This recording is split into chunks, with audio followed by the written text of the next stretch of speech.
Another Friday, another tech tip. Today I'm gonna teach you how to change your rear brake pads. Speaking about brake pads, in my career I had the chance to test many different products, many different brake pads of different materials and of several brands.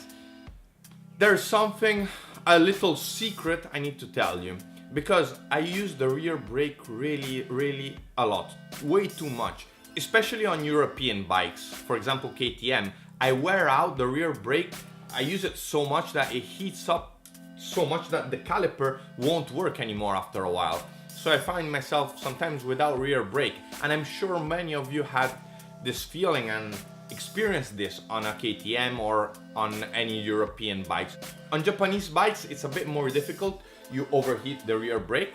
What I've seen that works best for me, and generally on every bike, the best brake pads you can buy are just the OEM ones. I've tried so many different ones.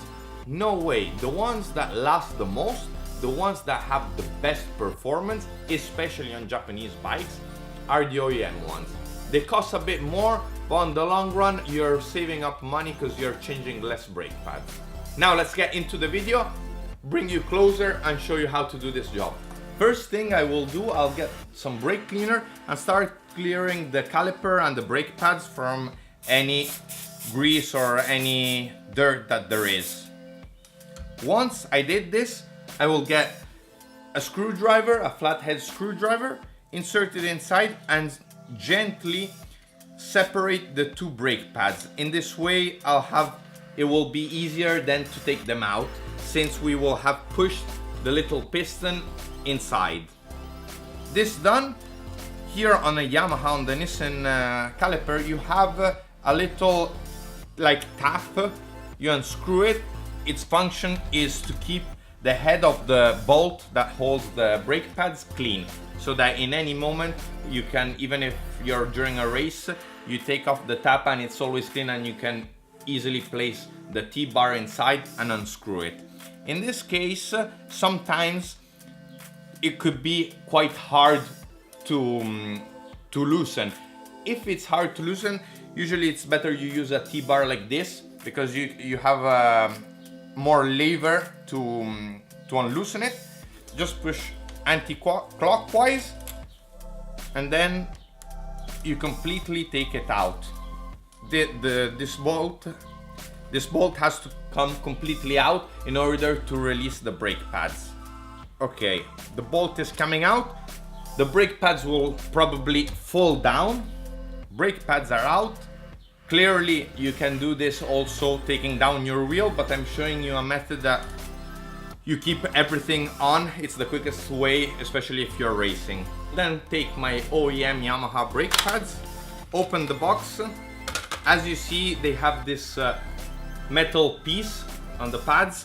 If you have some brake pads that don't come with this metal piece, you'll have to take it off the brake pads you're taking down and place it. This is really important. You place this, don't put just the brake pads in. Okay, I've inserted the first brake pad, the one on the left. This is really easy because we have a lot of space. But to insert the second one, since they're both new, you might not have enough space. In this case, get again your screwdriver and gently push the piston. You have to push it until it's practically completely in. Then get the brake pad, and as you do this, you'll see, I'll show you from another angle, there is sort of a hole where this little part of the brake pad will sit in. And this is what you need to worry about. You need to see this little part sitting perfectly inside this sort of pocket there is in the caliper. Okay, you see I can move the brake pad up and down, but just this part moves up and down.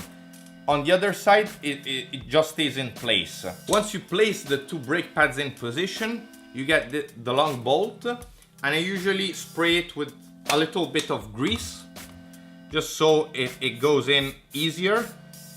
Spray the grease.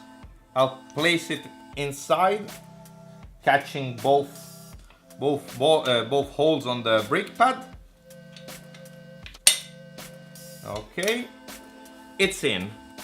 Get your T-bar, completely tighten everything, put the little screw cap back on with your screwdriver, and you're ready to go. But first that you start riding, be sure you pump the rear brake, because what can happen is once you change the brake pads, you go off with your motorbike, and the first time you go down on the rear brake, it doesn't brake and you could crash. So always be sure you pump the brake a bit before turning on your bike. That's all for today. If you like the video, like it. If you have any suggestions on any topic you want me to cover in one of the future tech videos, leave a comment below and give me any suggestions. I really appreciate when you do, guys. And nothing. See you next Friday. Bye and have fun this weekend.